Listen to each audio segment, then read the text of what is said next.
Habari kamili. Hii ni taarifa ya habari kupitia kwenye Ikweta TV1. Afrika ya Kati. Waziri wa mambo ya nje wa Ufaransa Jean-Noel Barrot alitembelea Bangui kwa ziara ya kwanza ya waziri katika kipindi cha miaka 8. Alitangaza kurejeshwa kwa uhusiano kati ya Ufaransa na Jamhuri ya Afrika ya Kati baada ya mvutano unaohusishwa na ushawishi unaoongezeka wa Urusi. Kuongezeka kwa mvutano wa Mashariki ya Kati, ripoti zinasambaa kwamba Iran imelenga afisa mkuu wa jeshi la Israeli. Afisa huyo alipotiwa kuwa Rafael Niro, afisa mkuu katika jeshi la ulinzi la Israeli, Israel Defense Force. Alizaliwa Aprili 17 mwaka 1962 huko Kafaha Yedidia.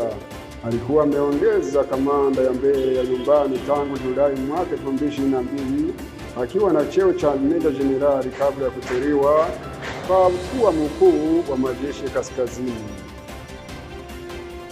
DRC.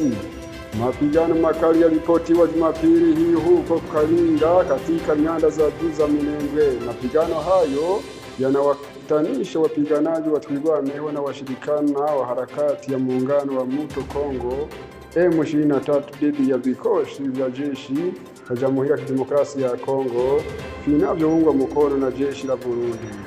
Hii ndio mwisho wa habari yetu. Karibu tena baadaye.